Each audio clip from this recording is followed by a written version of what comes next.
During the Revolutionary War, the British Army took control of the city of Philadelphia for about 9 months, from 1777 to 1778. And during that occupation, they had a really good time. There was balls to be danced, horses to be gambled on, there was ladies to be wooed. Some officers even staged their own plays in a theater down in South Philadelphia.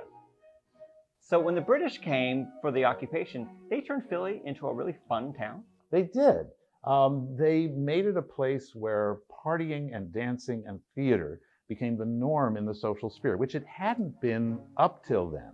The original First Continental Congress had outlawed theaters and gaming and horse races and cockfights and all those things that the British officers, who were mainly from the aristocracy, you'd have to purchase your commission in the British Army, loved to do. When the British came to Philadelphia, most of the patriots fled, leaving behind the loyalists who were aligned with Britain. So Rebecca Franks was a young woman in Philadelphia during the occupation, a teenager.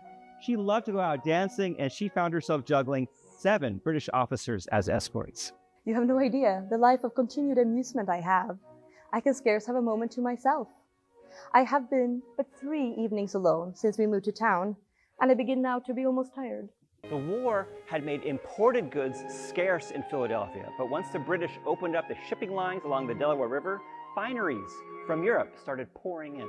If you've got gold and silver, it is a boom time. You've got options to buy things that you probably couldn't have bought before because you have this flood of merchants coming in from various spots throughout the empire. There's a lot of money in the British officer class, and there is a lot of pent-up demand from the elite people of Philadelphia who've, at this point, been cut off from British trade for years. It's the high life. The British officers could revel in their softer talents, like William Cunningham, who oversaw the prisoners of war and was notoriously sadistic, was the host of the stage as a top-notch actor.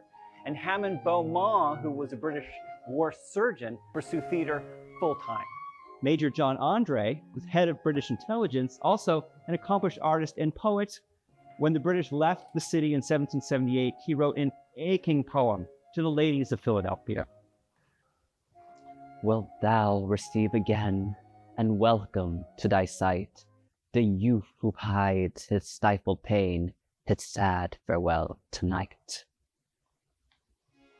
Later, John Andre would help Benedict Arnold betray the Continental Army by becoming a British spy. We'll talk about that one later, John. He's such a good dancer.